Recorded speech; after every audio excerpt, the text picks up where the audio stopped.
on the third spacewalk of that mission. My feet were strapped to the end of the space station's robotic arm. And it took me through a long arc across the top of the space station and back. At the top of this arc, I was about 30 meters above the space station, looking down at the space station and the Earth. 250 miles below. The sheer beauty of the scene was just absolutely breathtaking. And I remember the first thing that hit me was the realization of the tremendous human achievement that the International Space Station represents.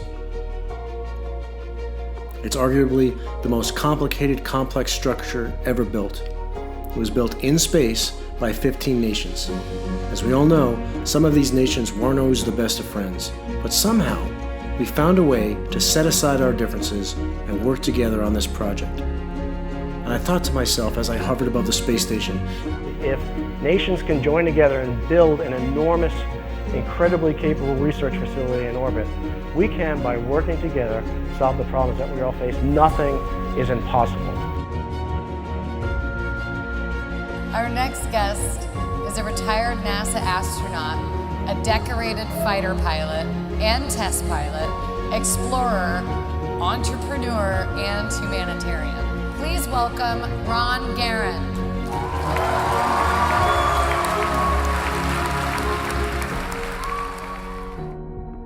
We could look down and from our orbital perspective and realize that each and every one of us is riding through the universe on this spaceship that we call Earth, that we're all in this together, that we're all interconnected, and that we're all family. If we do have all the technology, if we have all the resources to solve all the problems, why do we still have them? The key things that I think is missing is our ability to collaborate on a global scale. The good news is, never before in history has it been easier to incorporate the ideas and the efforts from people around the world, regardless of their political ideology, cultural biases, or geographic location. Any worthwhile endeavor requires hard work and stepping outside of the way we've always done things, to look at things from different angles, and to realize that any one of us or any one organization will not have all the pieces of the puzzle.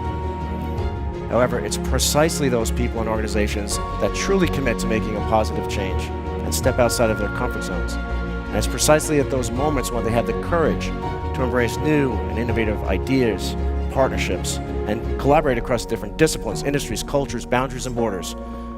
Those are the ones that affect real change, disruptive change. Any change requires some level of risk. So I want to share with you a story. I was taking off in an F-16 when I heard a loud explosion that knocked my feet off the rudder pedals and my head back into the seat. This close to the ground, my only option was to eject. I ejected about 4 seconds prior to impact and less than a second before I would have been outside of the ejection envelope. This is one of those moments that life gives you that really gets your attention. The very next day, in the spirit of getting back on the horse, I flew another F-16. What evolved when I strapped in that day was trust. I had to trust my ground crew was there supporting me to succeed. The technology was there to keep me safe, and the benefit of our greater mission was worth the risk. This new outlook brought me through many dangerous parts of my life, from flying in combat during the first Gulf War, to an instructor at the Air Force's Top Gun school, to being a test pilot, to 2 space missions and 4 spacewalks. Before I committed to enter any of these challenging situations, I first asked, can I trust my team and technology are going to be there to help me make it through, and is our bigger mission worth the risk?